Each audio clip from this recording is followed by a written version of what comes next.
Polygon law of vector addition क्या कहता है, देखो पॉलीगन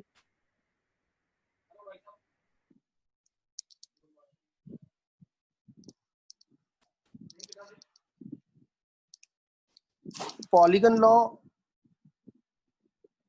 ऑफ वेक्टर एडिशन हमें एक से ज्यादा वेक्टर का रिजल्टेंट देता है, can give us resultant of more than 2 vectors. देखना जब भी 2 से ज्यादा वेक्टर होना बच्चों तो फिर क्या लगता है, पॉलीगन लॉ लगता है। यहाँ पे सी इन लोगों ने मिस कर दिया, तो लेकिन तरीका वही है, हेड टू टेल जोड़ो। जैसे ए का हेड बी की टेल से जोड़ा है, फिर बी का हेड सी की टेल से जोड़ा है, फिर सी का हेड डी के टेल से जोड़ा है। ठीक है, तुम्हारे पास 4 वेक्टर हैं ए बी सी और डी। ठीक है, 4 वेक्टर है ना ए बी सी और डी। तो देखो पांचवा वेक्टर कहां से शुरू हुआ, बोलो पहले वेक्टर की टेल से, बोलो कहां शुरू हुआ, बोलो पहले वेक्टर की टेल से, और खत्म कहां हुआ, आखिरी वेक्टर की टिप पे। तो ये जो आर है ना, R vector gives us resultant of vector A, vector B, vector C and vector D in vector form. तो बताओ आपको क्या लिखना चाहिए, वेक्टर फॉर्म में रिजल्टेंट निकालना है किन कुछ वेक्टर्स का, तो क्या करो, बोलो उनको जोड़ दो, a plus b plus c plus d। ठीक है, अब जरा तीनों students A B C D के अलोंग अपनी राइट हैंड की फिंगर्स घुमाओ, अपने राइट हैंड की फिंगर्स घुमाओ ए बी सी डी के अलोंग। तो तुम्हारा थम्स ऊपर जा रहा है, तीनों बच्चों का थंब ऊपर जा रहा है कि नहीं, माइक से बताओ। जा रहा है, जा रहा है। अब तुम देखना कि तुम्हारी उंगलियां ए बी सी और डी को तो सपोर्ट कर रही हैं, लेकिन ए के अपोजिट जा रही है, आर के अपोजिट जा रही है, सॉरी। तुम्हारी उंगलियां ए बी और सी के तो अलोंग जा रही है, लेकिन आर के अपोजिट जा रही है। देखा कि नहीं देखा तुमने? हाँ, यस सर, यस। तो मेरा एक इसमें हिडन मैसेज है, मेरा हिडन मैसेज ये है कि आप आर को जरा उस तरफ ले जाके देखो, आर को जरा उस तरफ ले जाके देखो, तो ये हो जाएगा A plus B plus C plus D minus R is equal to 0। तो आर के सामने माइनस आने का कारण क्या है? आर को अपोज कर रही थी उंगलियां। Correct, correct. A B C D के सामने प्लस इसलिए आया क्योंकि वो हमारी उंगलियों के डायरेक्शन के अलोंग जा रहे थे, लेकिन आर हमारी उंगलियों के डायरेक्शन के अपोजिट जा रहा था, इसलिए हमने आर के सामने माइनस लगाया और बराबर 0 लिख दिया। तो फिर तुम लोग बोलोगे सर ऐसे में तो फिर अगर किसी भी वेक्टर ने हमारी उंगली का अपोज नहीं किया तो हम सबके सामने प्लस ही लिख देंगे फिर, और नहीं तो क्या। देखो जैसे व्हाट आई मीन टू से, मेरे पास एक और बहुत बढ़िया फोटो है जिसके थ्रू मैं तुम लोग को polygon law of vector addition बहुत आसानी से समझा दूंगा, मिल जाए बस। स्क्रीनशॉट में तो नहीं है,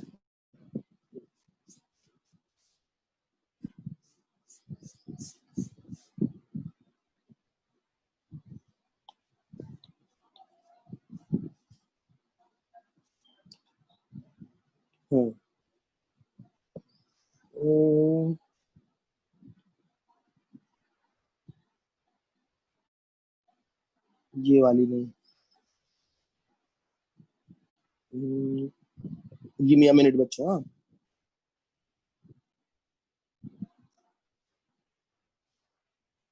ये है शायद, ये रही। हाँ, ये वाली फोटो देखो बच्चों, इस फोटो में तुम्हें कितने फोर्स लगते दिख रहे हैं? एक तो तुम्हें F1 लगता दिख रहा है, F2, F3, F4, F5, 5 force काम करते दिख रहे हैं तुम्हें? बोलो हाँ। Yes sir. मान लो 5 दोस्त हैं, 5 दोस्त एक ही ऑब्जेक्ट को अलग अलग खींच रहे हैं, या 5 दोस्त एक ही पत्थर पे इतने डायरेक्शन में ऐसे ऐसे फोर्स लगा रहे हैं, 5 दोस्त एक ही पत्थर पे ऐसे ऐसे फोर्स लगा रहे हैं, तो बताओ पत्थर कहां जाएगा? कांस्टेंट। नहीं, पत्थर नहीं, जरूरी नहीं है कि रिजल्टिंग 0 दे रहा है, जिसका बड़ा फोर्स होगा उसकी तरफ जाएगा। या ऐसा बोल दे श्रुति के या श्रुति ऐसा बोल दे कि रिजल्टेंट की तरफ जाएगा। हाँ, रिजल्टेंट की तरफ से। अर्पित तुम मान रहे हो मेरी बात देवराज? Yes sir. है ना? मान लो कि इसमें F3 और F4 सबसे ज्यादा ताकतवर हैं। मान लो सबसे ज्यादा F3 खली है। F3 कौन है? खली। और F4 कौन है? F4 कौन ताकतवर कौन है WWE में आजकल सबसे ज्यादा?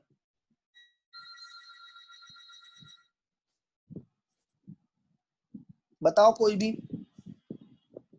ये तो खली हो गया, नया कोई तो मान लो अंडरटेकर है, और बाकी सब जो हैं रोमन ये, हाँ अब ये सब हल्के हल्के मान लो। ये F2 F1 और F5 कमजोर है मान लो, ठीक है? तो बताओ रिजल्टेंट किस तरफ जाएगा, पत्थर किस तरफ खिसकेगा? मान लो F1 F2 और F5 कमजोर है, F3 और F4 बहुत ताकतवर है, तो पत्थर किस तरफ खिसकेगा? लेफ्ट या राइट? राइट खिसकेगा, ठीक है? अब तुम लोग ये पता करने के लिए कि पत्थर किस तरफ खिसकेगा, उसके लिए तुम वेक्टर्स को छेड़ो मत। तुम वेक्टर को उसके खुद के पैरेलल उठा के कहीं और रख दो, ठीक है? एक मिनट बच्चों। हेलो, यस यस बोले, किससे बात करनी है आपको? थोड़ी देर में कॉल बैक कराते, भी वो बाहर गए। सॉरी बच्चों, हम बहुत देर से बज रहा था। अब देखना, मुझे अगर इन पांचों फोर्सेस का रिजल्टेंट निकालना है तो बस मैं एक चीज याद रखूंगा, मैं वेक्टर को बिल्कुल भी गड़बड़ नहीं करूंगा। उसको एक तो रिजल्टेंट इधर आ जाएगा, F3 या F4 के बीच में आ जाएगा, क्योंकि वो सबसे ताकतवर है। पहली तो ये बात मान लो। अब तुम्हें ये याद रखना है कि जब भी किन्हीं दो तीन चार पांच वेक्टर का रिजल्टेंट निकालना है तो उनको छेड़े बिना आप उन वेक्टर को उसके खुद के पैरेलल डिस्प्लेस कर दो। उसको छेड़े बिना उस वेक्टर को आप उसके खुद के पैरेलल कहीं भी रख सकते हो, बस घुमाना मत जरा भी, ठीक है? तो आप F1 को केयरफुली उठाओ, F1 को यहां से केयरफुली उठाओ, ठीक है? F1 को इधर से केयरफुली उठाया और देखो उसके खुद के पैरेलल इधर रख दिया। बोलो बोलो, खुद के पैरेलल रखा कि नहीं रखा? बात आई समझ? Yes sir. Yes sir. अब सुनना ध्यान से मेरी बात। ये रहा F2, दिख रहा है कि नहीं दिख रहा है? F2 दिख रहा है ना? Yes sir. एक मिनट बच्चों, F2 को उसके, एक मिनट मेरी पेंसिल क्यों नहीं चल रही? F2 को उसके खुद के पैरेलल उठाना, बिल्कुल हिलाना मत, घुमाना मत। ये है F2, मैंने F2 को उसके खुद के पैरेलल उठाया और F1 की टेल से जोड़ दिया। देखा तुमने क्या करा? F2 को उठाया और F2 के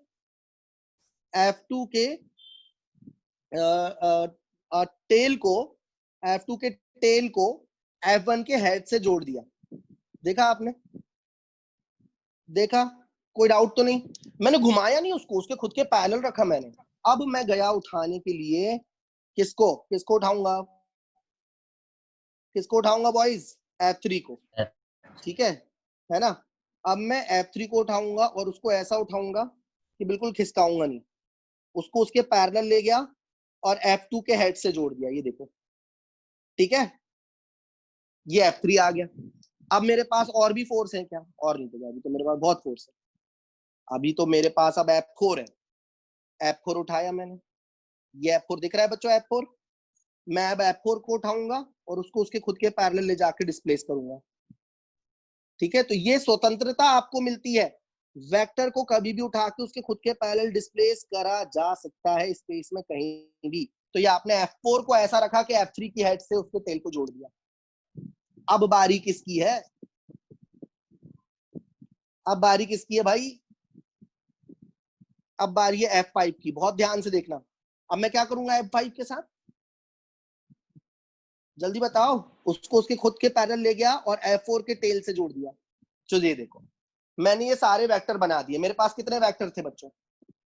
कितने वेक्टर थे मेरे पास? ये 5 थे, मैंने बना दिया। अब मैं क्या कर रहा हूं? बहुत ध्यान से देखना। अब मैं क्या कर रहा हूं? बहुत ध्यान से देखना। मैं पहले वेक्टर की टेल्स से आखिरी वेक्टर के हेड को जोड़ दूं तो मुझे ये लाइन क्या देगी? तो मुझे ये वॉलेट कलर की लाइन क्या देगी? ये एफ हमें क्या देगा, बोलो जल्दी। रिजल्ट ये एफ, Resultant. बहुत बढ़िया, Resultant बहुत vector. बढ़िया। ये रिजल्टेंट देगा। किसका रिजल्टेंट साहब? F1, F2, F3, F4 और F5 का रिजल्टेंट देगा। किस फॉर्म में देगा? तो बोलो वेक्टर फॉर्म में देगा। और वेक्टर फॉर्म में रिजल्टेंट का क्या मतलब है?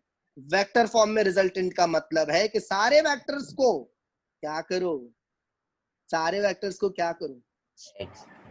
ऐड कर दो। अगर तुम्हें वेक्टर्स का रिजल्टेंट वेक्टर फॉर्म में चाहिए ना, दिमाग मत चलाना बिल्कुल, क्या करना, सीधे सीधे उनको उठाना और ऐड कर देना। ठीक है, अब मैं इसी की तरह एक और सिचुएशन दे रहा हूं आपको। ठीक है, अब समझ लो सब कुछ वही है, सब कुछ वही है, बस एक अंतर आ चुका है। एक अंतर ये आ चुका है, देखना फिर से, ये कोई ऑब्जेक्ट है, इस ऑब्जेक्ट पे या समझ लो 5 दोस्त फोर्स लगा रहे हैं। पहला दोस्त इधर फोर्स लगा रहा है, दिस इज F1 वेक्टर। दूसरा दोस्त इधर फोर्स लगा रहा है, suppose this is F2 vector. तीसरा दोस्त इधर फोर्स लगा रहा है, ठीक है, suppose this is F3 vector.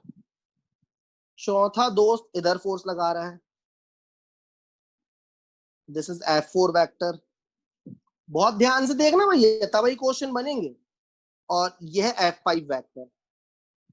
5 दोस्त फोर्स लगा रहे थे, लेकिन तुमने ये देखा, तुम भी समझ लो वहां पे, मान लो तुम भी वहां पे थे, और तुमने ये ऑब्जर्व करा कि this object is still at rest. Object अभी भी रुका हुआ है, मतलब नेट फोर्स क्या है? 0. Zero. Very good, very good. It means net force भी बोल सकते, रिजल्टेंट भी बोल सकते, जो तुम्हारी इच्छा वो बोलो। रिजल्टेंट इज 0, है ना। अब मैं चाहता हूं तुम लोग इस स्थिति को, नेट फोर्स 0 होने की स्थिति को polygon law of vector addition से समझाओ। नेट फोर्स 0 होने की स्थिति को polygon law of vector addition से समझाओ, मैं ये चाहता हूं। तो क्या करोगे तुम लोग? क्या सिखाया गया तुम लोग को है कि वेक्टर को, सॉरी 2 आ गए, अपन को एक ही चाहिए ना। F4 और F2 अपोज कर रहे हैं तो वो तो माइनस हो जाएंगे, इतना मत कैंसिल सोच हो तू, जाए। ऐसे नहीं, ऐसे नहीं, जैसे मैंने सिखाया वैसे कर। तू F1 वेक्टर को लाई, तूने उसको उसके खुद के पैरेलल रख दिया, रख दिया, रख दिया, यस सर। है ना। अब मैं क्या, किसको लेके आऊंगा? F2. और F2 को कहां रखूंगा? F1 की हेड पे F3 या और F1 की F1. टेल? F1 की हेड पे या टेल पे? F1 के हेड से F2 के टेल को जोड़ूंगा। सुन लो तीनों बच्चों बहुत ध्यान से। अब लाऊंगा F3 को। F3 को कहां रखूं तुम लोग बताओ, बताओ जल्दी, जल्दी बताओ। इधर F2 F2 के की, हेड पर। बहुत बढ़िया, बहुत बढ़िया। ठीक है, अभी तक कोई दिक्कत तो नहीं। अब किसको लाना है रे? F4. F4 को लाएंगे और F3 के हेड पे रख देंगे। ठीक है, अब किसकी बारी है? F5. F5 की बारी है। F5 को लाएंगे, F5 को लाके F4 के हेड पे रख देंगे। और ये देखो कैसा डायग्राम बन गया बच्चों, बोलो बंद डायग्राम बन गया। कैसा डायग्राम? बंद डायग्राम।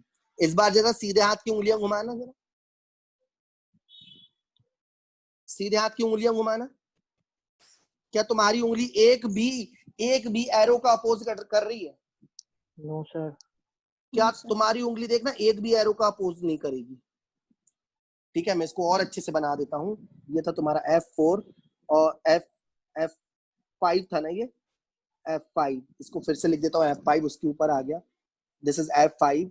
तो तुम खुद ही बताओ बच्चों कि इस बार तुम क्या लिखोगे polygon law of vector addition से? किसी के सामने माइनस लगाओगे या सबके सामने प्लस रहेगा? क्यों? सबके सामने प्लस. और उस तरफ क्या रहेगा? इस तरफ क्या रहेगा इक्वेशन के? 0 F1 plus F2 plus F3 plus F4 plus F5 बराबर क्या रहेगा रे? 0 बराबर 0 रहेगा। समझ गए? मजा आई? मजा आई? अब Yes, sir. एक बात हमेशा याद रखो, श्रुति, देवराज और अर्पित, जब भी हम किन्हीं दो वेक्टर को हेड टू टेल कनेक्ट करते हैं तो एक तीसरा वेक्टर जो पहले की टेल से शुरू होके दूसरे की हेड पे खत्म हो रहा है, पहले दो वेक्टर का रिजल्टेंट देता है। This is triangular law of vector addition, जो कि मैंने पहले पढ़ा दिया है ना। तो अब तुम अभी स्टेटमेंट याद रखो, हम उसको समझेंगे बाद में। जैसे हमारे पास एक वेक्टर है ए और एक वेक्टर है बी, है ना। तो बताओ यहाँ पे सी क्या है? सी किसके बराबर है? A vector plus B vector. A plus B। A plus B. ठीक है, समझ गए ना तुम लोग? अब जरा मेरे एक आसान से सवाल का जवाब दो, ये पीले कलर का वेक्टर किसके बराबर है? F1 plus F2 vector. बहुत बढ़िया, F1 बहुत प्लस बढ़िया। F2 के भी बराबर है। हाँ, तो ये जो पीला वेक्टर है ना, थोड़ी देर के लिए सिर्फ F1 और F2 देखना। जो पीला वेक्टर है ना, ये तो मैं सिर्फ F1 vector plus F2 vector देगा। समझ गए? समझ गए कि नहीं समझे? अब मान लो, ये समझ गए ना, मैं ये रब कर रहा हूँ। हाँ, अब मान लो मैंने एक साइड बनाई, ये लो, मैंने F1 के टेल से शुरू करके F3 के हेड तक गया, यहां तक गया। तो ये जो ब्लू कलर की साइड है, ये जो ब्लू वाली साइड, ये क्या देगी बताओ? F1 प्लस F2 देगी या F1 plus F2 plus F3 देगी? F1 plus F2 plus F3। सीख गए, बस इतना ही तो सिखाना था। प्लस F3 देगी, समझ गए? इसको F डैश मान सकते हैं। हालांकि अभी हमें ये करना नहीं है, जब क्वेश्चन आएगा तब करना है। ऐसा याद रखना है कि ऐसा ऐसा भी कर सकते हैं। ठीक है, अब मैं तुम लोगों के लिए कुछ कचरा क्वेश्चन लेके आया हूँ, बहुत आसान क्वेश्चन लेके आया हूँ, जिससे मुझे अंडरस्टैंडिंग अच्छी हो जाए। तो देखते हैं आप लोग उन क्वेश्चंस को कैसे हैंडल करते हो। ठीक है, तो मेरे पास ये एक लिस्ट है, लिस्ट दिख रही है तुम लोग को, है ना। तो इस लिस्ट में जब हमने ए और बी को जोड़ा, तो देखना ए के हेड से बी की टेल को जोड़ा है कि नहीं। देखो ध्यान से, हमने ये ए है, पहली वाली देखना, सबसे ऊपर वाला ए वेक्टर के हेड को बी वेक्टर की टेल से जोड़ा है। तो फिर तीसरा वेक्टर क्या दिया है अपन को? फिर मैं देखो, मैंने क्या करा, मैं ए को उसके खुद के पैरेलल ले गया इधर, ठीक है। फिर मैं बी को उसके खुद के पैरेलल ले गया इधर, ठीक है। तो बताओ ए की टेल से शुरू होके, ए की टेल से शुरू होके, ए की टेल से शुरू होके बी के हेड तक जाने वाला वेक्टर क्या दे रहा है? देखो अपनी आंखों, क्या दे रहा है ये? ये दे रहा है तुम्हें ए प्लस बी। सीख गए? सीख गए कि नहीं सीख गए? yes sir, हाँ, इसी चीज को ऐसा भी बना सकते हो। क्यों भैया? क्योंकि आप चाहो तो बी को नीचे रख दो, ए को इधर रख दो, किसी वेक्टर को उसके खुद के पैरेलल कहीं भी डिस्प्लेस कर सकते हो, तो वो ऐसा भी बन जाएगा। चलो अब तुम सबकी नजरें अगले एग्जाम्पल की तरफ करो। तुम सब अब अगले एग्जाम्पल की तरफ देखो। यह ए, यह ए, यह बी,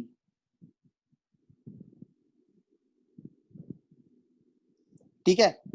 अब फिर से जब मैं ए और बी को जोड़ूंगा, तो ये मैं ए को उठा के ले गया उसके खुद के पैरेलल, ठीक है। अब मैं बी को उठा के ले गया उसके खुद के पैरेलल, ले गया। तो तीसरी साइड ने क्या दे दिया? ए प्लस बी। लेकिन याद रखना, हेड टू टेल जोड़ना। अब आएगी परीक्षा की घड़ी, अब तुम सबको बहुत ध्यान से देखना है, बहुत ध्यान से। ये ए वेक्टर, श्रुति आवाज आ रही है? Yes this is sir. A vector, this is a vector, so मत जाना। This is B vector boys, this is B vector, this is C vector boys. तो हमें इन सबको जोड़ के पॉलीगन लॉ बनाना है। क्या तुम लोग तैयार हो? Yes sir. yes sir, ठीक है, तरीका तो अपन का वही है पुराना। तरीका अपना पुराना है, और अपना तरीका ये कहता है कि किसी भी वेक्टर को उसके खुद के पैरेलल डिस्प्लेस किया जा सकता है। तो हम ए को इधर ले आए, मना तो नहीं कर रहा कोई, थोड़ा और नीचे इधर ले आए, ठीक है। अब बारी है बी की, अब बारी है बी की, हम ले आए बी को इधर। बोलो किसी कोई दिक्कत है, कोई मना कर रहा क्या? अब हम सी को इधर ले आए, देखना रे ध्यान रे, मजा आएगा। सी को कहाँ रखूं? ए के हेड को, सी के हेड को ए बी के हेड से मिला दूं, या ए की टेल से मिला दूं, या बी के हेड से मिलाऊं? ए की टेल से, कुछ बी के हेड से। हाँ, बी के हेड से मिलाएंगे, ठीक है। सी की टेल को बी के हेड से मिला दिया। यहाँ पे अब हमें सी और बी का नाम अलग थोड़ा दूर दूर लिखना पड़ेगा। ये बी था और ये सी था, है ना। अभी कर देते हैं, ये था वेक्टर बी, ये है वेक्टर सी, है ना। आप किसको उठाओगे रे? आप किसको उठा के लाओगे? E D D D D को उठा के काय से जोड़ दोगे? डी को सी के हेड से। अब जो रिजल्टेंट होगा वो कौन होगा? पहले वाले वेक्टर की टेल से, पहले वाले वेक्टर की टेल से आखिरी वाले वेक्टर की हेड को जोड़ोगे तो ये जो है ना वो रिजल्टेंट देगा। सीखे कि नहीं सीखे? अब मेरा ये टेबल समझो आप, ये पूरा टेबल समझो, समझ गए? तो ये 1 2 3 जो ये जो आपको दिख रहा है, ये जो आपको पहला दूसरा और तीसरा डायग्राम दिख रहा है, क्या बहुत अच्छे से समझ आ गया? हाँ या ना? yes sir. ठीक है, चलो अब मैं एक क्वेश्चन है वो आप लोग करो जरा।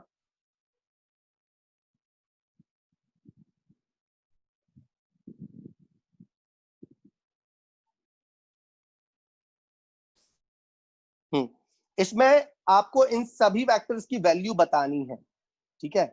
आपको इन सभी वेक्टर्स की वैल्यू बतानी है कि क्या आएगी। जैसे b1 कितना है, a1 को आप मान लो a वेक्टर, a2 को मान लो आप b वेक्टर, a3 को आप मान लो a3 है c वेक्टर, a4 है d वेक्टर, कैपिटल D ले लेते हैं, a5 को e वेक्टर ले लिया और a6 को f वेक्टर ले लिया। तो अब आप मुझे बताओगे b1 वेक्टर की वैल्यू, b2 वेक्टर की वैल्यू, b3 वेक्टर की वैल्यू और b4 वेक्टर की वैल्यू, ठीक है। तो मैं आपको 2 मिनट का समय दे रहा हूं, आपको इन सभी वेक्टर्स की वैल्यू बताना है। Find b1 vector, b2 vector, b3 vector and yes sir. b4 vector, ठीक है। फाइंड करो, लिखो, इतनी जल्दी नहीं, समय। जब मेरे स्टूडेंट जिसको कुछ आता नहीं पहली बार वेक्टर में आया, 4 क्लास हो गई और जवाब दे दिया, this is very extraordinary Arpit, very good. b2, what is vector b2? श्रुति बताएगी। B1 plus C. Very good, vector b2 is vector b1 plus vector c, और श्रुति चाहे तो b1 को क्या लिख सकती है? A1 plus A2. a plus b plus A c, plus ठीक है। C. Very good. चलो देवराज भैया b3 बता दो। A plus B plus C plus D. खत्म, टेंशन ही खत्म। चलो b4 बताओ श्रुति। B3 plus A5. मतलब D. A5.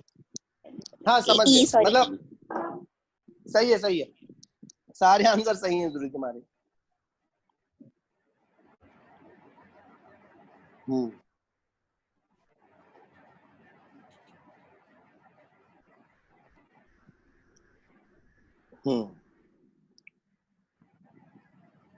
क्या ये डायग्राम समझ आ रहा है तुम लोग को? क्यों बच्चों, ये डायग्राम समझ आ रहा है? Yes sir. yes sir. तो बताओ वेक्टर ए बी सी में क्या संबंध है? वेक्टर ए बी सी और आर में क्या संबंध है? R is equals to A plus B plus C. चलो अपने सीधे हाथ की उंगलियां घुमाओ, ए की तरफ, ए बी सी के अलोंग। तुम्हारा अंगूठा कहाँ जा रहा है? कॉपी के अंदर या कॉपी के बाहर?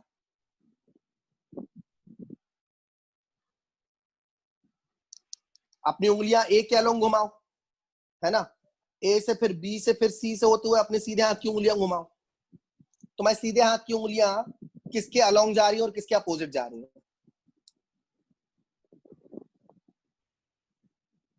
आर बच्चों के आवाज आ रही है? अपोजिट, ए हाँ, और बी और सी बी, के अलोंग। गुड। इसीलिए श्रुति मैं इसको लिख रहा हूं vector A plus vector B plus vector C minus vector R बराबर 0। ठीक है, इसीलिए ये आया Shruti A plus B plus C बराबर आर। समझ गई बच्चे? That Yes, D sir. is B ना? हाँ, वो मिसप्रिंट है, बी है वो। ठीक है, तो पॉलीगन लॉ ऑफ वेक्टर तुम लोगों को मुझे लगता है कि समझ में आ गया है। जब बहुत सारे वेक्टर्स होते हैं तब रिजल्टेंट निकालने में इसका यूज होता है, राइट? अब हम देखते हैं इसका क्या मतलब है। श्रुति, मुझे आप संबंध बताएंगी F1, F2, F3 और F4 वेक्टर में। F1 plus F2 plus F3 plus F4 is equals to 0. Clap clap, सब लोग क्लैप वाला सिंबल भेजो श्रुति के लिए। F1 vector plus F2 vector plus F3 vector plus F4 vector बराबर 0। देवराज, इसको समझाओ, इसका क्या मतलब है? मुझे समझ नहीं आ रहा क्या है ये। किसको? ये F1 plus F2 plus F3 plus F4 बराबर 0 क्या है ये? Sir, अगर it means अपन that अपने सीधे हाथ resultant की vector उंगलियां is घुमाएंगे, 0. Very good, very good. तो ये दीक्षित साहब, तुमने ये बहुत हाई लेवल की लैंग्वेज में समझाया, साइंटिफिक लैंग्वेज में। देवराज मुझे डे टू डे लैंग्वेज में बता रहा है, बता देवराज। सीधे हाथ की उंगलियां घुमाएंगे और हाँ, जो उंगलियां डायरेक्शन में अपोज करती हैं उसको हाँ, माइनस चल में ठीक है, कर। ये नहीं चाहिए देवराज, ये तो बता दिया श्रुति ने, ये तो लिख दिया। मुझे इसका मतलब बताओ, इस 0 का मतलब बताओ। F1 F2 F3 F4 बराबर 0 का डे टू डे लाइफ से कनेक्शन बताओ। कितने दोस्त हैं? 4। और वो चारों दोस्त एक ही ऑब्जेक्ट को खींच रहे हैं, क्या वो ऑब्जेक्ट हिलेगा? क्या वो ऑब्जेक्ट नहीं मूव करेगा? यस, ये मतलब है इसका। समझ गए? समझ गए कि नहीं? अब मैं तुम लोगों को एक क्वेश्चन दे रहा हूं, मुझे उसका जवाब तुम सोच समझ के दोगे। क्वेश्चन आधारित है पॉलीगन लॉ ऑफ वेक्टर पर। ठीक है, give me a minute.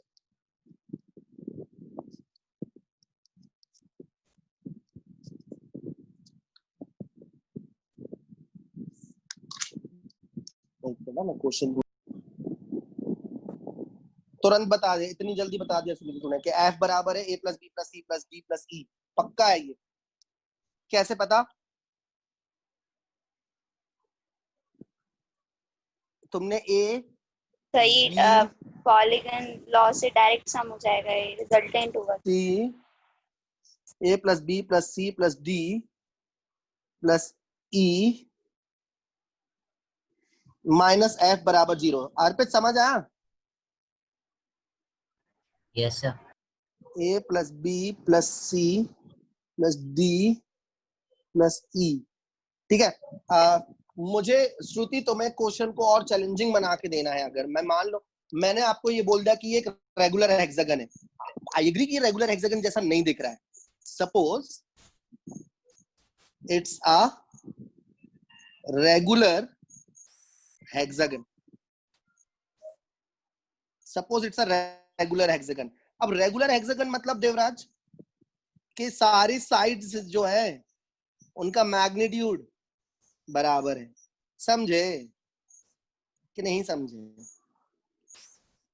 Magnitude सभी साइड्स का बराबर है। मान लो A है। देवराज, अर्पित, तीनों बच्चे बहुत ध्यान से सुनो।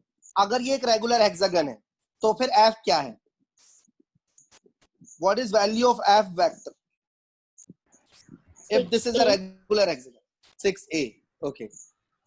तुम्हारा क्या बोलना है देवराज? श्रुति का आंसर है 6A। अच्छा, डायरेक्शन मत बताओ, 5A, मैग्नीट्यूड 5A, बता दो। 5A, 5A. ओके, श्रुति 5A कर रही है, मैग्नीट्यूड ऑफ F चाहिए। ठीक है, श्रुति ने इसको 5A कर दिया। अर्पित तुम बताओ। Sir, it is 5. 5 है। अर्पित भी यही बोल रहा है। देवराज तुम भी यही बोल दो। Yes sir. हाँ, अब बेटा इसीलिए तो टीचर की जरूरत पड़ती है अपन को, है ना। हमने कितनी बार तुम्हें बताया है कि अगर ये ए वेक्टर है, अगर ये ए वेक्टर है, उतना ही बड़ा और अपोजिट, ये क्या हो जाएगा बेटा, ए रहेगा कि माइनस ए रहेगा। देवराज एरो देखो, एरो देखो। श्रुति बताओ, ये ए है कि माइनस ए है? Minus A. Minus A. अब बताओ, A B C D E F सबका साइज सेम है कि नहीं है? यस। तो फिर मैं डी को माइनस ए के बराबर लिखूंगा कि नहीं लिखूंगा? Yes, sir. यस तो ये तो सर। कैंसिल हो गए, ये तो कैंसिल हो गए। फिर उसी तरह से मैं ई को माइनस भी लिखूंगा कि नहीं लिखूंगा? ई और Yes, बी sir. भी हो जाएंगे।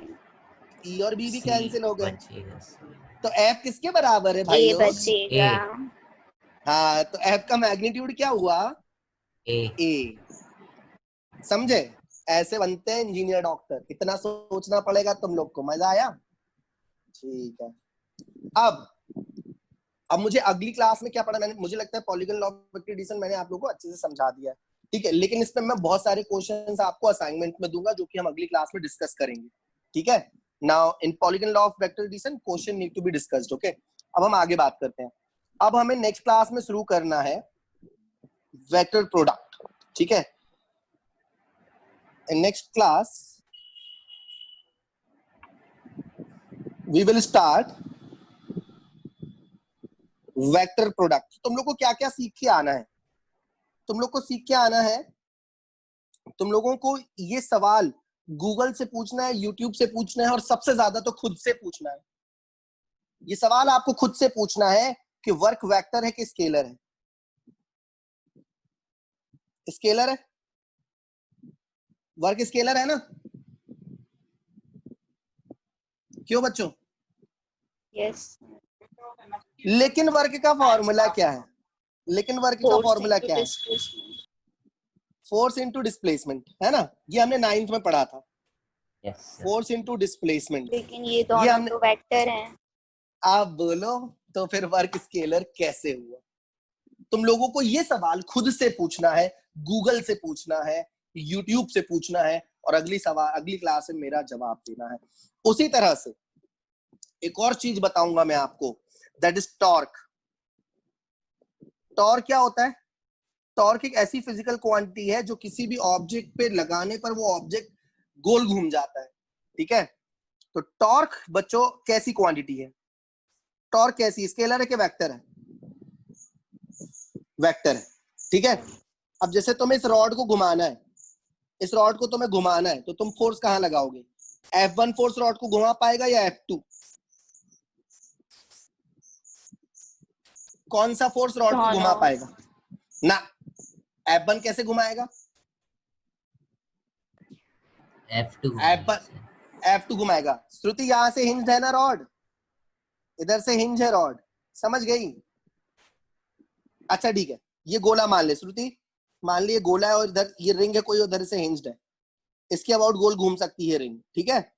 तो बता, मैं फोर्स को इधर लगाऊं घुमाने के लिए या इधर लगाऊं घुमाने के लिए? कौन से फोर्स से ये घूम जाएगी? F1 से या F2 से? श्रुति F2। आप समझ गई? तो टॉर्क क्या होता है बच्चे? Force into perpendicular distance from axis of rotation. क्या होता है torque? Force into perpendicular distance from axis of rotation. अब F1 जो है ना वो इधर से ही चला गया, एक्सिस ऑफ रोटेशन से ही चला गया F1, तो F1 का डिस्टेंस 0 हो गया, इसलिए F1 के कारण टॉर्क 0 हो गया और F1 घुमा नहीं पा रहा। इन शॉर्ट कि भैया टॉर्क जो है वो वेक्टर क्वांटिटी है, और टॉर्क भी फोर्स और डिस्टेंस से मिलके बनती है। क्यों? Perpendicular distance between force and axis of rotation. तो सवाल क्या पूछना है तुम्हें कि भाई टॉर्क भी फोर्स और डिस्प्लेसमेंट से बन रहा है लेकिन टॉर्क वेक्टर है, और वर्क भी फोर्स और डिस्प्लेसमेंट से बन रहा है लेकिन वर्क स्केलर है। ऐसा क्यों? ये सवाल तुम्हारे मन में तब तक चलना चाहिए जब तक तुम्हें इनके कुछ सेटिस्फैक्टरी जवाब ना मिल जाए। और अगर तुम और कंफ्यूज्ड हो जाते हो तो फिर कौन जवाब देगा? फिर जवाब देने के लिए मैं हूं, ठीक है? मैंने क्वेश्चन की फोटो ली थी, मिल नहीं रही है अभी, एक बार और ढूंढ लेते हैं।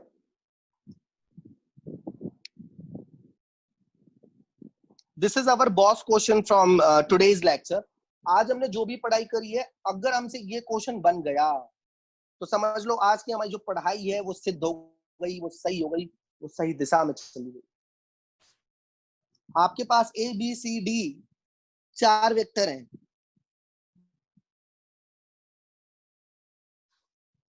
तो फिर कौन सा फिगर सही है?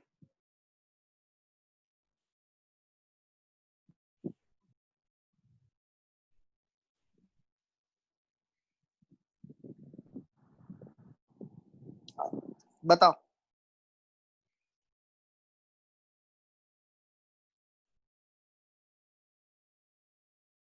कल बताओगे क्या इसका जवाब? कौन है ये? सभी सही है। Devraj very good, very good Devraj, मजा आ गया। All are correct. ओके, तो that's it for today's class. कल से थोड़ा सा टाइम टेबल में चेंज आएगा, वो मैं तुम लोग को बता दूंगा। टाइमिंग वही रहेगी, डे ये टाइम तो यही रहेगा, क्लासेस की ड्यूरेशन में थोड़ा सा चेंज आएगा, ठीक है? श्रुति समझ में आई आज की क्लास? हाँ, 40 Yes, मिनट की sir. वो कर रहे हैं, कुछ 1-2 वीक के लिए क्लासेस 40 मिनट की कर रहे हैं।